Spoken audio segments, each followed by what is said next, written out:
Alright, what's up guys? Trailer build video. We did a lot of stuff. We did a lot of stuff wrong. I'm going to share everything with you guys just so if you decide to build your own trailer kind of similar to this and whatnot, you'll sort of figure out what to do. Now this is a basic layout of the chassis, if you want to call it a chassis. Really it's just 1, 2, 3, 4, 5, 6, 7, 8, 9, 10, 11. I think 11 links put together, just screwed together. Okay, so to keep things as simple as possible, I just used zip ties. I took a flat piece of styrene, drilled some holes, zip tied it to some links just to hold it in place. Real simple design. There's nothing fancy about this. I just wanted to try something different that I hadn't seen before. I haven't seen anybody do a 4-link to a rear axle trailer.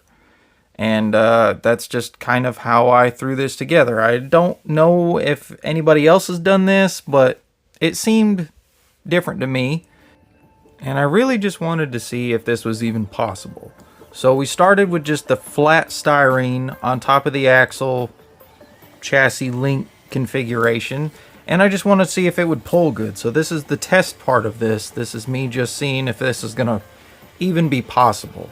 Can you make a trailer out of just links? Because there is no real frame. There is a suspension component to this. There are 2 shocks mounted to 2 shock keys in sort of a cantilever design. It's not exactly a cantilever, but that's the closest thing I can think of to actually say what this is. And for the most part, right from the start, it pulled great. I really didn't see any issues with it. It had decent backing up ability. It pulled straight. I had the links fairly lined up evenly.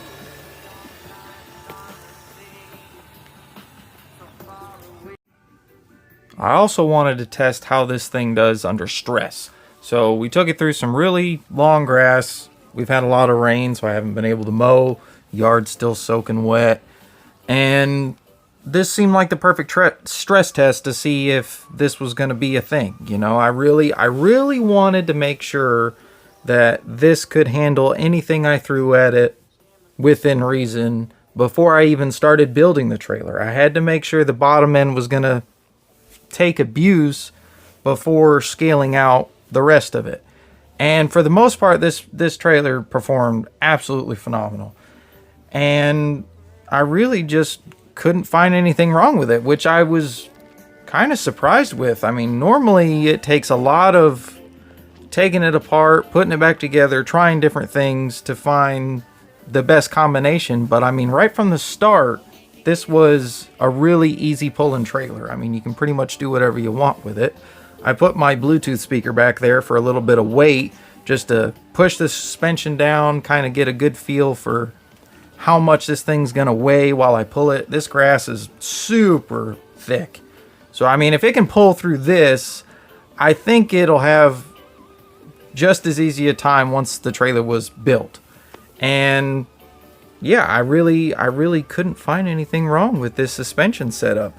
Now, I did do a slight bit of side hill at the beginning of this, which we'll get into that later, but I'm really focusing on the articulation aspect of this trailer first, and then we'll worry about side hilling after the trailer is built. Now, articulation wise, I'm going through a pretty steep, deep ditch here, and the trailer just handles flawlessly, which really impressed me. Now, the portal axle in the back is a Red Cat Gen 8 axle that I wasn't using anymore. The bearings are completely grenaded inside of there, which eventually I did put some new bearings in there, but I just wanted to see if this was still a feasible thing. I mean, I had just built this trailer 5 minutes before doing this just to see if it was even possible. Here's a little bit of a speed test. You can really see how bad those bearings are in those portals now because those tires are just flopping all over the place. And yeah, I mean, it pulls straight. I mean, it's not walking in either direction or anything like that. I can take it at speed. I think I went full throttle at some point in this video, and yeah, the suspension handled well and everything. It just really just needed some new bearings in that axle, and it gave me plenty of ground clearance, way more than, you know, your all metal leaf sprung racing style of trailer, which I've had in the past. And I didn't like that style of trailer because it just didn't perform the way I wanted it to, and this definitely did.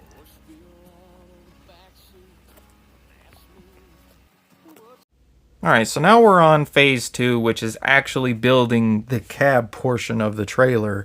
And that was just more styrene, gluing everything together. I didn't screw anything together. There's no screws holding anything together. This is all glue and basswood rib framing. And we'll find out later in the video whether that was a good idea or not. But yeah, this is after painting. I decided to go with some Rust-Oleum red, and it looked like a good start. Nice frame design. I painted the inside gray. We're just kind of going with the flow here. I'm trying to make it functional, making it look nice, that kind of thing.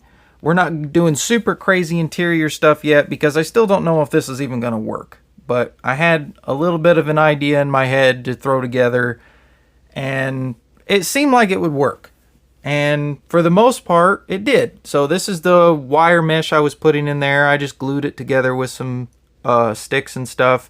Now, my weather stripping around the edges, that was done with electrical tape, which, again, we'll see later in the video whether or not that was a good idea. Same thing for the door. I did some wire mesh, just glued some sticks, stretched the mesh out while the glue dried, and that worked for the most part. Art bags, clear art bags for windows, that worked really well. And yeah, the basic layout of the trailer was already done. I mean, we just zip tied it back down after building the main structure of it back to the linked chassis design. And that's pretty much the main design. Now, I glued those fenders on to the paint. We'll find out why that was a terrible idea later. And yeah, the trailer was coming along really nicely. I was making a lot of progress. I built this trailer in roughly 3 days. How many hours? I'm not sure. Maybe a total of 10 hours it took to build. Now, this was a little more complicated of a build because of the solar panel design that I had on there. There's a little picture of the chassis link design. The roof was actually really easy. I just glued it to one side and then bent it around, and that was fine. There's the lights working in there. A little more pictures of the design of the lights. All I did was I took apart a garden light and did it from there and just put it in the trailer. Resoldered some things. It's not very complicated. Little design of the trailer there, rough layout. So yeah, let's get on to the testing phase. Let's put it through its test so you can see if this actually worked or not.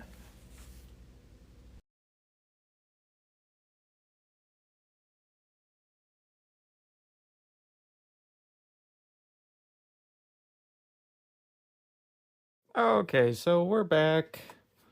Obviously, gluing the fenders to paint was not a good idea. I should have known better. It is what it is. What I'm going to do to fix this problem is I'm going to take a very small drill bit, drill through here a few different holes, and then actually bolt this to the side. Yeah, the glue I was using is this medium hold Instaflex. I assumed because it had a little bit of give on it, it would handle a couple of smacks on the rocks. But in reality, it did. It did. If you go and watch that running video, it did handle quite a few smacks. But eventually, enough was too much. And yeah, it tore it off. Which, you know, I expected that. I didn't get my feelings hurt about that. Now, the trailer itself, before I painted it, I glued these plastic pieces together with this Bob Smith Industries Instaflex. And the stuff that wasn't painted that I glued, that was fine. That handled all the abuse like it was supposed to and everything. You really don't ever want to glue stuff to paint because it's sticking to the paint, not to the part. You will rip off the paint. Learn from my mistakes. So, let's see, what else went wrong? Now, as far as the structure of the trailer, that handled beautifully. I didn't break anything structurally. However, this hinge, that was just glued down. I didn't screw that down, so I'm probably going to screw those now because that came unglued. Now this one stayed, but yeah, that did not. So we'll have to screw that in place. What else went wrong? Let's see. So the weather stripping. I had initially planned to use wire. I was going to take wire, cut it, pull the wire out, and use just the stripping here and feed it around the corner. That's what I wanted to do. I could not get it to stay in the bends of the window like I wanted it to. It just would not stay. I glued it and tried it and glued it and tried it, and it was just not working. I don't know why. I'm sure there's a better way to do it, but it just would not work for me. So the closest thing, yeah, you can see right here, not to get distracted or nothing, but yeah, the paint, even though this one stayed stuck on, you can see the paint lifting right here. So don't do what I did. But electrical tape was the next best thing. So what I did is I cut a small strip of electrical tape and then just folded it around the edges. And even that didn't hold in those by itself. Like even the adhesive on the back of the electrical tape was not enough. I ended up having to use this Instaflex glue in the corners to keep that down. And so I don't recommend using electrical tape. It's what I used, but I don't recommend it. Maybe you can find something better, or maybe you can make the wire stuff work, because the wire seemed like a great idea. It's just I haven't figured out the best way to use it. So that's what I learned from that. The fenders, we're going to fix those today. Structurally on the suspension side of things, side hilling wise, I put these limit straps on here on both sides, so it helps keep the trailer from tipping. And I changed the springs out for a little stiffer spring right there, so it could handle a little more weight. Suspension wise, everything went great. I mean, the trailer pulled beautifully, even getting hung up on rocks and stuff. It just did really, really well. Here's a better look at the links and suspension, how I have that done. The zip ties, I have 1, 2, 3 zip ties right there holding the links steady on there. And then I have 1, 2, 3 zip ties holding this link that holds the suspension in place. And then I have a little piece of foam. There's a little piece of foam glued to the top of this pumpkin. And that's just in case it does bottom out, it hits foam and not just rocking back and forth on hard plastic. And then another big issue that we came across was the solar panel. Solar panel kept falling off because it's not hard mounted on there. The reason it's not hard mounted on there is I do still want to be able to shut this on and off. I used a parts tray out of my toolbox. So I just pulled a parts tray out, painted it black. I need to put another coat on it. You can clearly see through it. That's only one coat. But it had the right amount of space to fit this 3.7 volt rechargeable battery. So yeah, I need to do a little more work on it. Nothing really failed other than the fenders and the doors. So if you want to build a trailer out of this stuff, go for it. Just try and learn from my mistakes and maybe think ahead with impacts, because this does handle impacts. However, if you glue something to paint, it's only sticking to the paint. It's not going to stick to the part. So keep that in mind. Other than that, everything handled fairly well. I'm still very impressed with it. We learned. Now we just have to make it better. All right. I think that'll do it for the build section of this. I really appreciate you guys watching, especially if you watch for this long. Like, subscribe, that whole thing. And we'll see you on the next one. Definitely go watch that running video. That one's a really good one. And thanks for watching. Bye.